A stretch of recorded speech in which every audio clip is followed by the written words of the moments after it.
হযরত আবু বকর বলে, তার মানে তুমি যে ছু দিছিলা এটা তুমি বিসমিল্লাহ বলেও দাও নাই? কয় না, আমি তো তখন আল্লাহরে চিনি না, আমি কি মুসলমান নাকি যে বিসমিল্লাহ কয়ে দিব? এতে কি বলে দিছিলা? কয় লাত উজ্জার নামে দিছিলাম ফু।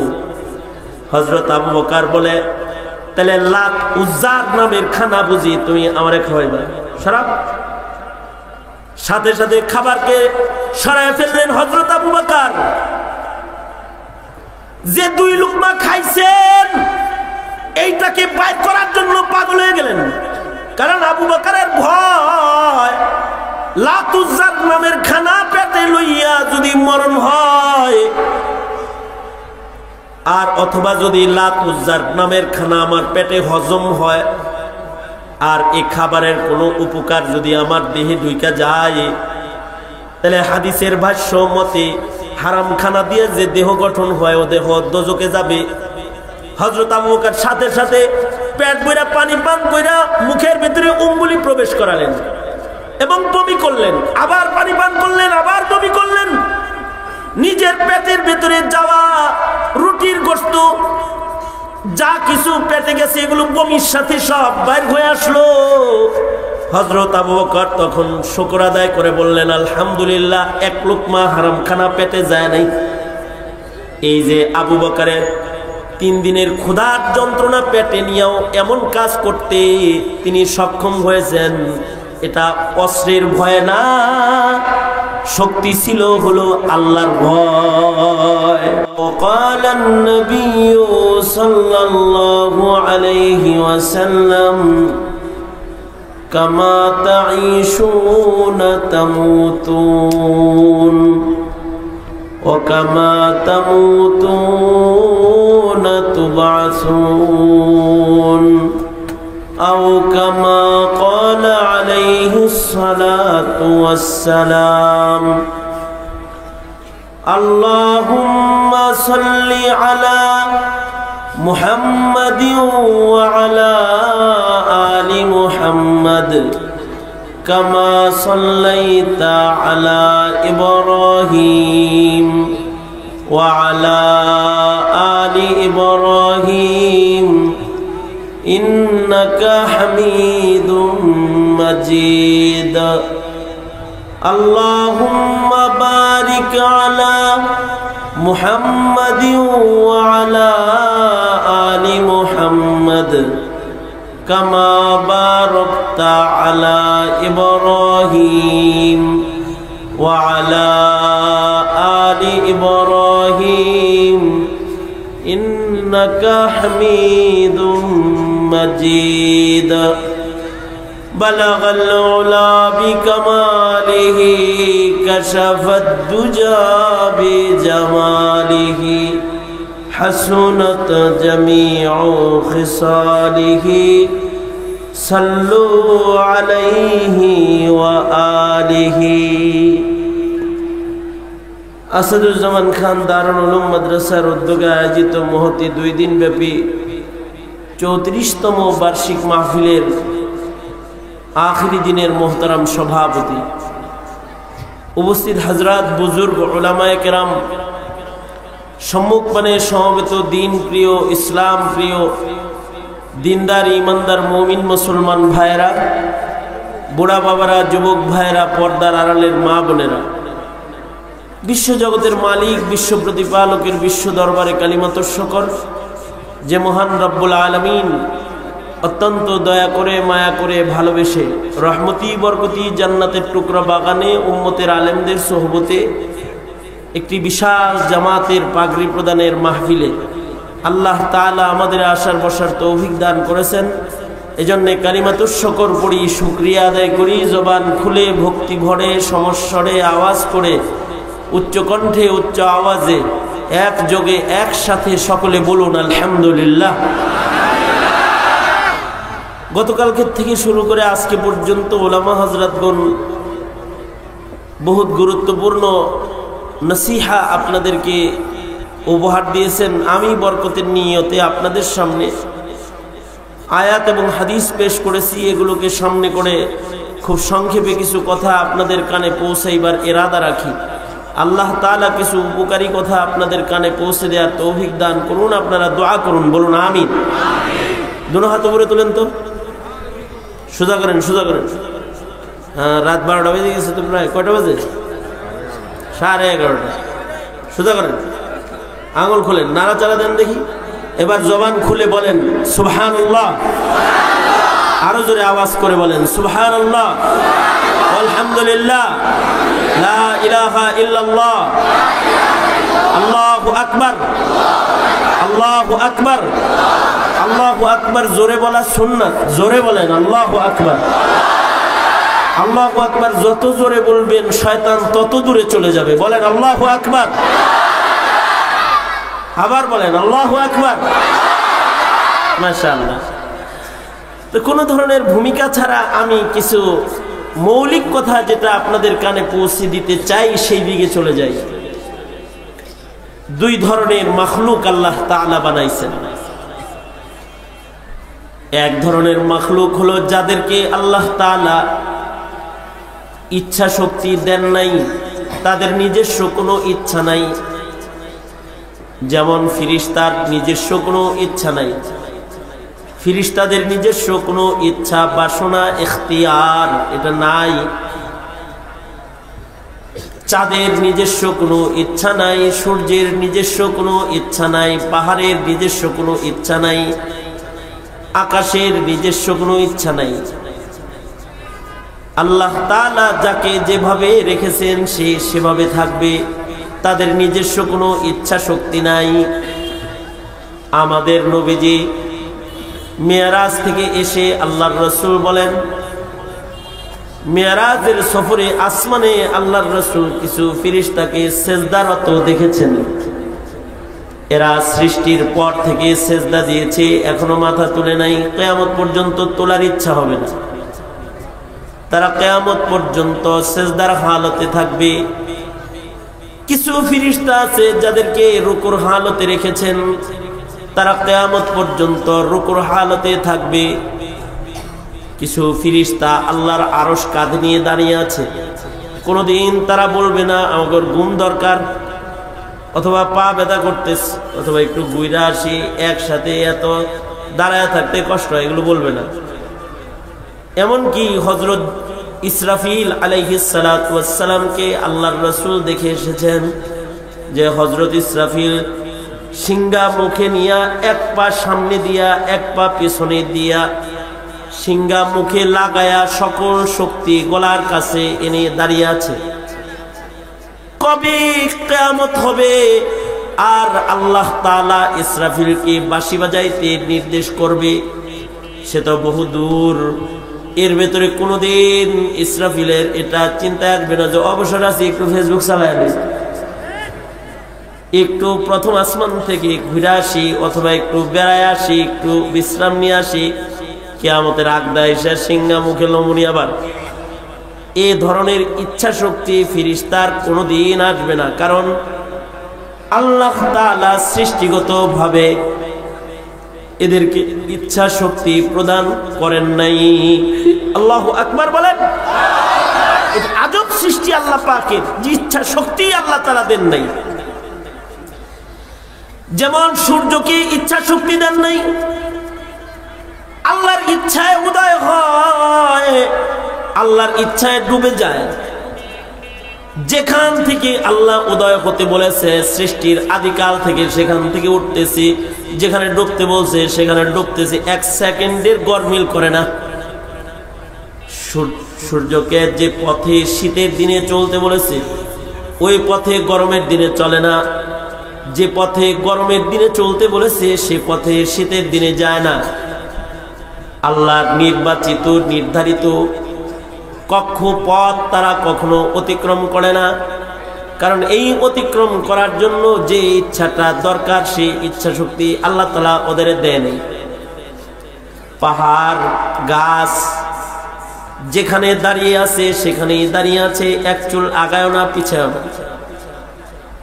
আবার এমন কিছু মাখলুক দান করেছেন আল্লাহ তাআলা, দুনিয়াতে এমন কিছু মাখলুক বানাইছেন যাদেরকে ইচ্ছা শক্তি দিছেন, কিন্তু ইচ্ছা শক্তি বাস্তবায়নের ক্ষমতা দেন নাই, অথবা নিজের ইচ্ছাকে ব্যক্ত করার জবান আল্লাহ তাআলা তাদের দেন নাই। যেমন গরু ছাগল, ওদের ইচ্ছা আছে, কিন্তু ওদেরকে আরেকজনের কাছে আল্লাহ তাআলা বন্দী করে দিয়েছেন। নিজের ইচ্ছায় ওদের খাওয়ার ক্ষমতাও নাই, খুঁটি গাইরা দিছে, এর বাইরে যাওয়ার ক্ষমতা নেই। অথবা একটা গাছের গোড়ায় তার মনিব তারে বান্ধা রাখছে, সারাদিন এই গাছের গোড়ায় খাইতে হয়, বসতে হয়, দাঁড়াইতে হয়, বাইরে যাওয়ার সুযোগ নাই। গরুকে তার গলার উপরে জোয়াল দিয়া গরুর গাড়িটা তার গলায় চাপায় দিছে, ভীষণ বোঝা চাপায় দিছে, যা নিতে যায় ওর গলার চামড়া ছিঁড়ে যাইতেছে, তার পা ব্যথা হইতেছে, দেহ ক্লান্ত হইতেছে, কিন্তু এটা বলার শক্তি নাই। জালেম, এত বড় বোঝা দিছিস কেন? আমার কোমর ব্যথা, আমার হাঁটু ব্যথা, আমি পারবো না। এমন ইচ্ছা বলার ক্ষমতা আল্লাহ ওদের দেন নাই। যত কাজ করাইতেছে, কখনো কষ্টে ওদের চোখের পানি বের হয়ে যায়, কিন্তু নিজের ইচ্ছা বাস্তবায়ন করতে পারে না, নিজের ইচ্ছা কারোর কাছে বলতে পারে না। মনিব তার স্তনের দুধ সব দহন করে বাজারে বেচে ফেলায়, বাচ্চার জন্য মায়া লাগে, বাচ্চার দিকে তাকায় তাকায় কান্দে, কিন্তু নিজের বাচ্চাকে দুগ্ধ খাওয়াইতে পারে না, অথবা এটা বলতে পারে না যে আমার কিছু দুধ আমার বাচ্চাকে খাওয়াইতে দাও। ভাষাও আল্লাহ তাআলা দেন নাই। কিন্তু আশ্চর্য সৃষ্টি হলো মানুষ, যাদেরকে আল্লাহ তাআলা ইচ্ছা শক্তি দিছেন, ইচ্ছা বাস্তবায়নের ক্ষমতা দিছেন, আবার ইচ্ছা ব্যক্ত করার জবান দান করেছেন, কিন্তু আল্লাহ তাআলা এই মানুষটাকে নিজের ইচ্ছায় চলতে বারণ করেছেন। আল্লাহু আকবার বলেন। আশ্চর্য বিধান আল্লাহ পাকের। ইচ্ছা শক্তি দিছেন, কিন্তু ইচ্ছা মতো চলতে নিষেধ করছেন। এখানেই গোলামি। ইচ্ছা শক্তি দান করেছেন, কিন্তু নিজের ইচ্ছায় চলতে মানা করেছেন। ইচ্ছা বাস্তবায়নের ক্ষমতা দান করেছেন। এ কারণে কোনো মানুষ যদি ইচ্ছা করে সারা জিন্দেগি বেনামাজি থাকবে, তো হারা জগনো নামাজ পড়ে না। কিছু মানুষ আছে সারা জিন্দেগি মদ খায়, জীবনে কোনোদিন ভালো জিনিস খায় ঘুমায় না, মদ খায় ঘুমায়। তার ইচ্ছা সে বাস্তবায়ন করে, সারা রাত মদের আসরে কাটায়, নিজের ইচ্ছাকে বাস্তবায়ন করে। আবার কেউ যদি ইচ্ছা করে সারা রাত মাহফিলে কাটায়, তো সারা রাত ওয়াজ মাহফিলে কাটায় দেয়। এ কারণে পৃথিবীতে এমন মানুষের অস্তিত্ব আছে যার জীবনে একটা নেকির কাম করে নাই, হাদিস শরীফে তাদের বর্ণনা আছে। আবার এমন মানুষও আছে সারা জিন্দেগিতে একটা গুনাহ করে নাই, অথচ গুনাহ করার ক্ষমতা তাকে, ইচ্ছা আল্লাহ তাকে দান করছে, কিন্তু নিজের ইচ্ছাকে বাস্তবায়ন করে নাই। এমন মানুষ পাওয়া যাবে সারা রাত টিভি দেখা কাটায়া দেয়। আবার এমন মানুষ দুনিয়াতে আছে যারা সারা রাত নামাজ পড়ে, কোরআন পড়ে কাটায়া দেয়। যেমন ইমামে আজম আবু হানিফা রাহমাতুল্লাহি আলাইহি সারা রাত নামাজ পড়তেন। এমনকি আশ্চর্য খবর হলো, সুদীর্ঘ 40টা বছর তিনি এশার ওযুর দ্বারায় ফজরের নামাজ পড়েছেন। সুবহানাল্লাহ। আগামীকালকে বাড়ি যায় কইও মিয়া, হ্যাঁ এটা হয় নাই, এটা ফের উৎসব, তা হয় না, এলে জেলে হয়েছে। সকলে মিলে সমস্যারে আওয়াজ করে একসাথে বলেন সুবহানাল্লাহ। কিছুটা হয়েছে। কত বছর? 40 বছরে সারা দুনিয়াতে ফজরের নামাজ পড়লো, 40 বছরে রাত্রে ঘুমাইতে মনে চায় নাই? হ্যাঁ কথা কয় না, মনে চায় নাই, কিন্তু ঘুমায় নাই। কারে খুশি করার লেগে? 40টা বছর পর্যন্ত ইশার ওযু দিয়ে ফজরের নামাজ পড়েছেন। কখনো কখনো এক রাত্রি গোটা কোরআন খতম করছেন, 1 রাকাত 2 রাকাত নামাজে। এই দুনিয়াতে কিছু মানুষ আছে যারা 2 রাকাত নামাজে কোরআন শরীফ খতমকারী, 2 রাকাত নামাজে অথবা 1 রাকাত নামাজে কোরআন খতমকারী। 2 রাকাত নামাজে যারা কোরআন শরীফ খতম করেছেন তারা হলেন সাহাবীদের ভিতরে হযরত উসমান ইবনে আফফান, নবীর জামাতা হযরত উসমান ইবনে আফফান 2 রাকাত নামাজে 1 রাকাত নামাজে টোটাল কোরআন শরীফ খতম করছেন। আল্লাহু আকবার বলেন।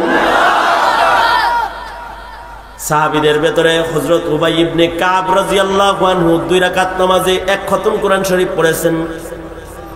হযরত তামিমে দারি রাদিয়াল্লাহু আনহু 1 রাকাত নামাজে টোটাল কোরআন শরীফ খতম করছেন, 1 রাকাত নামাজে। আর আমগর যুবক ভাইরা সারা রাত সিনেমা দেখে। আপনাদের কথা কই না, আপনারা ভালো, আপনারা গুড, ভেরি গুড, তাই না? সারা রাত ফেসবুক খতম করছে, অথবা সারা রাত ইউটিউবের নাটক সিনেমা দেখছে, জেনাবে বিচার দেখেছি, সারা রাত যাত্রার প্যান্ডেলে বৈশা কাটায় দিছে। এখানে তো মাহফিল হয়েছে, কিন্তু শীতের দিনে আবার যাত্রা মাত্রাও হয়। সারা রাত যারা গান বাদ্যের আওয়াজের ভেতরে কাটায়, আছে না নাই? বোয়াপুরে নাই, বোয়াপুরে গানটা নয় না, এরা সব বুজুর্গ আব্দুল কাদের জিলানীর বংশধর, নাকি গান হয়? এই গানের ভেতরে সারা রাত কি অনেকে কাটায়, সারা রাত গান শুনে কাটায়। আরে এমন মানুষ আছে, এত বড় সম্মেলন, পাশে বাদাম বেচে, একটা কথাও শুনে না, একটা ওয়াজও শুনে না, একটু আসতে তার মনেও চায় না। আজকের জন্য নয়, টাকা কামাই নাই করলাম, একটু নেকি কামাই করি, এটা তার দিলে আসতেছে না। এই ইচ্ছা শক্তি তার জাগ্রত হইতেছে না। এমন মানুষ আছে যারা সারা রাত গুনাহ করে, আবার এমন মানুষ আছে যারা সারা রাত ইবাদত করে। এই ইটাও বন্ধ করে দে, এই মাইকল, এই মাইকল, মাইকল লাগবে, ওই যে বাসায় দিছ না, হেদাও বন্ধ করো, স্টিল করো আওয়াজ, এনে আওয়াজ বুঝলি। সারা রাত তারা পাপের ভেতরে সময় কাটায় দিল। এটা কিসের কারণে? ইচ্ছা শক্তির কারণে। এই ইচ্ছা শক্তি আল্লাহ তাআলা মানুষকে দান করেছেন। এই ইচ্ছা শক্তি দিয়ে কয় কি, ইচ্ছা মতো চলিস না। তোর মনে চাইবো টিভি দেখতে, কিন্তু দেখবি না। তোর মনে চাইবো সিনেমা দেখতে, কিন্তু দেখবি না। তোর মনে চাইবো শালীর লগে গল্প করতে, কিন্তু করবি না। তোর মনে চাইবো বাবির লগে পেতলা খাতির দিতে, দিবি না। তোর মনে চাইবো তুই একটু আড্ডা দিতে, তাস খেলতে, জুয়া খেলতে, খেলবি না। তোর মনে চাইবো হারাম ইনকাম করতে, করবি না, করবি না। কার ভয়ে করবি না? জোরে আওয়াজ করে বলেন, কার ভয়ে? ওই কথাটাই আল্লাহ বলে, ইচ্ছা শক্তি দমন করবা। দিছি ইচ্ছা শক্তি, এটাকে বাস্তবায়ন করার লেগে না, দিছি হলো তুমি কি আমার বান্দা কিনা এটা দেখবার লেগে। তুমি কারে মানো? নিজের নফসরে মানো না আমারে মানো? তুমি কার নির্দেশে চলো? নফসের ইরাদায় চলো নাকি আমি আল্লাহর নির্দেশে চলো, এটা দেখবার লাগছে। এ আল্লাহ তাআলা বলেন, ওয়া আম্মা মান খাফা মাকাম রাব্বিহি ওয়া নাহান নাফসা আনিল হাওয়া ফাইন্নাল জান্নাতা হিয়াল মাওয়া। তুমি ইচ্ছা শক্তিকে দমন করবা। কি দিয়া দমন করবা? মান খাফা মাকাম রাব্বি। মানুষের ইচ্ছা দমন অস্ত্র দিয়ে করা যায় না। অস্ত্র দিয়া যদি ইচ্ছা শক্তি দমন করা যাইত, তাইলে অস্ত্র দেখে সব চোর ডাকাত ভালো হয়ে যেত। ওকে ভালো করে কও, ঠিক না বে ঠিক জোরে বলে। এমনকি জেলে ভৈরাও ইচ্ছা দমন করা যায় না। আমার সাথে জেলখানায় দেখা হয়েছে, উনি 8 বার জেলে ঢুকছে পর্যন্ত, 8ম বারে আমার লগে বরকতি মোলাকাত হয়েছে। কত নম্বর বার? 8 নম্বর বার। লোকেরা কয়, হুজুর এটা কিন্তু বড় ডাকাত। কয় এটা 8ম বার আইছে। গাঞ্জা খুঁজতে দেখা হয়েছে এগুলো, মানে গাঞ্জা খায়া খায়া রাস্তায় ফিট হয়ে থাকে, ওই 15 বার 16 বার গেছে এরকম হয়েছে। কি অপরাধে গেছে? গাঞ্জা খাওয়ার অপরাধে। আর 8ম বার যে গেছে এটা হলো ডাকাতি করার অপরাধে গেছে। সে একদিন আমার কাছে আইছে, আমি হারে বললাম, ভাই আপনি কোন জুরুমের আসামি? আমি ডাকাত। আপনি নাকি বহুতবার জেলে আইলেন? কয় জি হুজুর। কতবার? এটা কয় 8 নম্বর বার। বললাম যে 8 বার সরকার ধরে আপনারা জেলে দিল থানাতে, আল্লাহ দিলে যদি কয়দিন পরে জামিন হয়, কয় হুজুর হয়ে যাবো, লাইন হয়ে যাইতেছে। এরপরে বাইরে যায় কি করবেন? কয় ডাকাতি করুন, এটা পুরান বিজনেস, এটাই ভালো পারি। মানে 8 বার তারে জেলে দিছে, 9ম বারেও সে বাইরে কি করবে? ডাকাতি করবে। তার ইচ্ছা এখনো পরিবর্তন করেনি। নারায়ণগঞ্জের এক কিলারের সাথে আমার দেখা হয়েছে, তো ও তো দীর্ঘদিন যাবৎ জেলখানায় আছে। তো তারে বললাম যে আপনি তো মাশাআল্লাহ অলি বুজুর্গ হয়ে গেছেন গা, মানে এইরকম দাঁড়িয়ে রাখছে, তাহাজ্জুদের নামাজ পড়ে, সপ্তাহে 5 দিন 6 দিন রোজা রাখে, নফল রোজা রাখে, শক্তিশালী মানুষ। কয় যে কোন রকম যদি সরকারটা পাল্টায় আর বাইরে হইতে পারি হুজুর, কি করবেন বাইরে? কয় অস্ত্র এমন জায়গায় পড়তে থুয়েছি আমি ছাড়া দুনিয়ার আর কেউ জানি না, খালি যায়া আল্লাহর নাম লইয়া তুলমু আর খালি। তার মানে 12 বছর জেলখানায়, 13 বছর জেলখানায় থাকার পরেও ওর ইচ্ছা শক্তির পরিবর্তন এখনো পর্যন্ত হয় নাই। শিক্ষার দ্বারা ইচ্ছা শক্তির পরিবর্তন হয় না। বহু শিক্ষিত আছে যারা ডাকাত, বহু শিক্ষিত আছে যারা চোর চোর চোর চোর চোর, বহু শিক্ষিত আছে এরা জেনাকার, বহু শিক্ষিত আছে কুকর্ম সম্পাদনকারী। তাদের ইচ্ছা শিক্ষার দ্বারাই পরিবর্তন হয় নাই। ইচ্ছা শক্তি দমন করার একমাত্র শক্তিশালী মহৌষধ হলো তাকওয়াল্লাহ, আল্লাহর ভয়। কার ভয়? জোরে আওয়াজ করে বলেন, আরো জোরে আওয়াজ করে বলেন, কার ভয়? কার ভয়? আল্লাহর ভয় যদি কারোর হৃদয়ের ভেতরে এসে যায় তখন তার ইচ্ছা শক্তি থাকে না, তখন আল্লাহর ভয়ে নিজের ইচ্ছাকে জলাঞ্জলি দেয়, আল্লাহর ভয়ে নিজের ইচ্ছাকে কুরবানি দেয়, আল্লাহর ভয়ে নিজের চাহিদাকে মিটায় ফেলায়, আল্লাহর সন্তুষ্টিকে অর্জন করার জন্য কুরবান হয়ে যায়। যখন কারোর ভেতরে রয় আল্লাহর ভয়। এই কারণেই সাহাবায়ে কেরাম ছোট্ট খাটো কোনো অপরাধ করতে পারে নাই। সিসি ক্যামেরায় ধরা পড়বো এই জন্য অপরাধ করে নাই তা না, এক্সরে করে দেখে ফেলাইব এর লেগে না, অথবা কোনো কোয়ালিটিতে, মানে এখন কিন্তু দেহের ভেতরেও মেশিন লাগায়, মানে মেশিনের ভেতর দিয়ে দেহ দিয়ে দেয়, পেটের ভেতরেও যদি গাঁজা মাজা থাকে বাইরে হয়ে যায়। ইয়াবা ইয়াবা বাবা ইয়াবা, এটা জেলখানার ভিতরে ইয়াবা ঢুকায়। তাই আমি বললাম জেলখানায় ইয়াবা কেমনে ঢুকে? চেক করে না ঢুকে? হুজুর এটা পলিথিন দিয়ে পেঁচায় পাশা দিয়ে দিয়ে তারপরে ঢুকে। যদি কোনো রকমে যদি খালি কারেন্ট না থাকে আর যদি স্ক্যানার মেশিন যদি কাম না করে তাহলে বাবা ঢুকে যায়, আর যদি স্ক্যানারে কাম করে তাহলে বাবা ধরা খাওয়া যায়। ধরা খাইলে কি হয়? বাড়ি খায়, কয় বাড়ি খেলে ওরা তো টানটুন মারে, তো বাড়ি ঘুরিও ওগুলো কিছু হয় টয় না। তার মানে হলো স্ক্যানার মেশিন দিয়ে বাবার রপ্তানি আমদানি, এটা এক জায়গার থেকে আরেক জায়গায় পাঠানো বন্ধ করা সম্ভব হয় না। কিন্তু যদি তাকওয়াল্লাহ হয় তাহলে যাররা অপরাধ করবে না। যেমন সাহাবায়ে কেরাম, যেমন আবু বকরের দিকে যদি একটু তাকাই, হযরত আবু বকর 3 দিনের না খাওয়া, 3 দিন হয় ওনার ঘরে চুলায় আগুন জ্বলে না। খলিফাতুল মুসলিমিন হযরত আবু বকর 3 দিনের না খাওয়া মানুষ, ওনার কাছে হঠাৎ করে রুটি গোশত ওনার গোলামের মাধ্যমে হাদিয়া আসছে, রুটি গোশত। একদিন না খায়া থাকলে তো ঘটি বাটি শুদ্ধা খায়া ফেলাইতে বলেছে। রোজা থাকার পরে ইফতারের সময় কিরকম লাগে?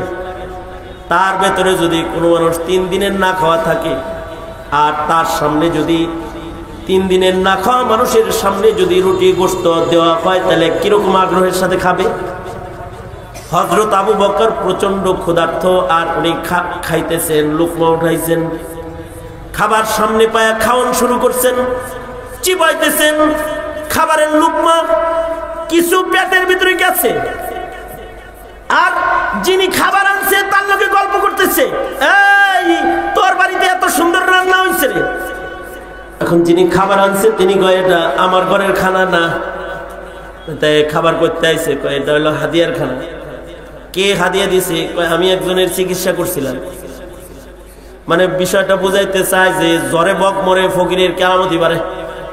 আমি একজনের ফু দিছিলাম, ও ভালো হয়ে গেছে, এ কারণে ও খুশি হয়ে আমারে খাওয়ান দিছে। ফু দিলে মাঝে মধ্যে জ্বরে বক মরে ফকিরের কেরামতি কিন্তু বাড়ে। আমি সিরাজগঞ্জ যাইছি, যে এনায়তপুর মাহফিলে, একজন কয় হুজুর পানিতে ফু দেন। কি লেগে ফু দেবো?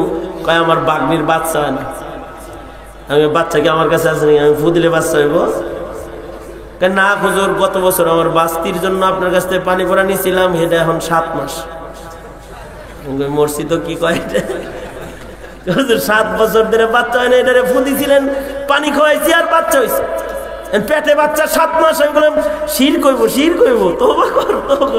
ব্যক্তির কাছে সন্তান না, বাচ্চা দেনেওয়ালা কে? জোরে আওয়াজ করে বলেন, আরো জোরে আওয়াজ করে, জোরে বলেন কে দেনেওয়ালা কে? হে কয় হুজুর আপনি যে পানি পরা দিয়েছিলেন ওই বাচ্চা হয়েছে, আবার দেন। আমি দেখ, আমি জানি না, এটি আমি পারি না। তাই এর আগে কি কয়া দিয়েছেন? আমি বললাম যে আমি অধিকাংশ সময় ফুফা দিলে এটা পরে দিই, মাইকস জানতা নেই তেরে বান্দা মানতা নেই, ছু আল্লাহ আমি কিছু জানি না, তোর বান্দায় মানে না, দেখে দিলাম বিসমিল্লাহ, ছু। ঠিক আছে হুজুর, হেডা কয়েই দেন।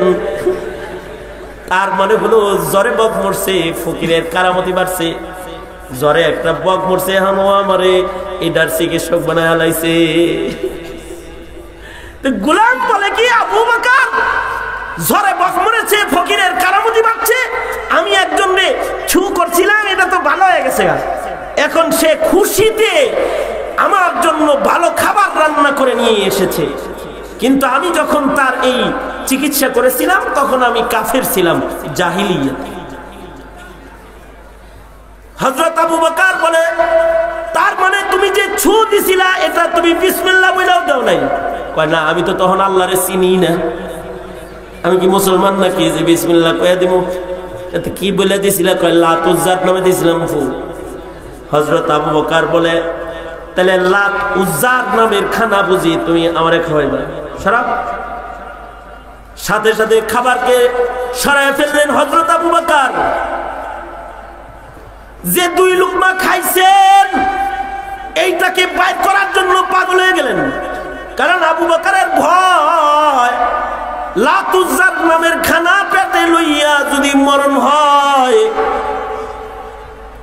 আর অথবা যদি লাত উজ্জার নামের খানা আমার পেটে হজম হয়, আর এই খাবারের কোনো উপকার যদি আমার দেহে ঢুইকা যায়, তাহলে হাদিসের ভাষ্য মতে হারাম খানা দিয়ে যে দেহ গঠন হয় ও দেহ দোজকে যাবে।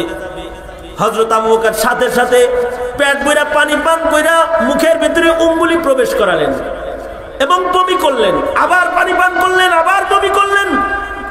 নিজের পেটের ভিতরে যাওয়া রুটির গোশত যা কিছু পেটে গেছে এগুলো বমির সাথে সব বাইর হয়ে আসলো। হযরত আবু বকর তখন শুকর আদায় করে বললেন, আলহামদুলিল্লাহ, 1 লুকমা হারাম খানা পেটে যায় নাই।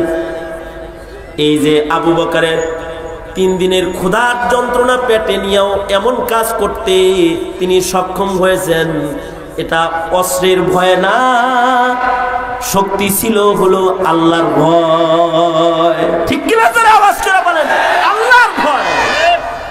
আর এখন যে সুদ ঘুষ সব খায়, সমস্যা হলো আল্লাহর ভয় নাই। সুদও খায়, ঘুষও খায়, পূজার প্রসাদ বরকত মনে করে খায় মুসলমানের আওলাদ।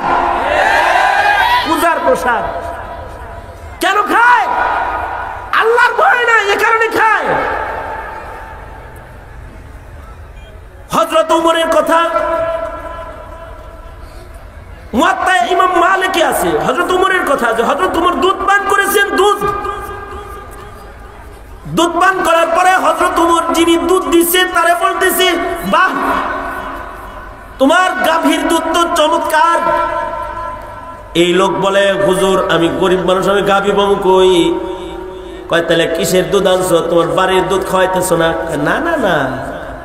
কিসের দুধ? সরকারি বাইতুল মালের উটের দুধ সদকা হিসাবে মহল্লার গরিবদেরকে দেওয়া হয়। আজকের সিরিয়ালে সদকার দুধ আমি পাইছি। ভাবলাম খলিফারে লইয়া খাই, তাই আপনার এক গ্লাস দিছি। হযরত ওমর কয় ইন্না লিল্লাহ। উনি কয় ইন্না লিল্লাহ কোন কে? আমার জন্য সদকা, আপনার জন্য হাদিয়া। আপনার জন্য তো হাদিয়া, আমি হাদিয়া দিছি, আপনি হাদিয়া, আপনি কি সদকা খাইতেছেন নাকি? হযরত ওমর বলে, তুমি বুঝো নাই, সদকা দাও নাই, কিন্তু এই সদকাটা এমন সদকা যেই সদকাটা আমার ঘর থেকে গেছে, অর্থাৎ আমি খলিফাতুল মুসলিমিন, আর আমার বাইতুল মাল থেকে তোমার বাড়ি সদকা গেছে, সেই সদকা আমার পেটে গেছে। এখন যদি আমি মারা যাই আর আল্লাহ যদি কয় ওমর খলিফাতুল মুসলিমিন ছিলাম, পেটে দেখি বাইতুল মাল দেখা যায়, রাষ্ট্র সম্পদ তোমার পেটে কেন দেখা যায়? জবাব দাও। হযরত ওমর বলে, আল্লাহর সামনে দাঁড়ায় এর উত্তর দেওয়ার মতো শক্তি আমার নাই। হযরত ওমর বিষ খাইলে মানুষ যেমন পেট ড্রেসিং করে ডাক্তার দিয়া, হযরত ওমর পানি পান করলেন আর নিজের মুখে অঙ্গুলি দিয়ে দিয়ে নিজের পেটকে ড্রেসিং করলেন, বারবার বমি করলেন এবং দুধগুলাকে বের করে ফেললেন এবং ইস্তেগফার করলেন, বললেন, ওগো আল্লাহ, না জেনে বাইতুল মালের সাদাকা আমি খেয়ে ফেলেছি, তুমি আমাকে মাফ করে দাও। দুর্বল হইতেছেন, আর এখন জনগণেরটা খায়া আঙ্গুল ফুলা কলা গাছ হয়ে যায়, কিন্তু কোনো বেদনা নাই।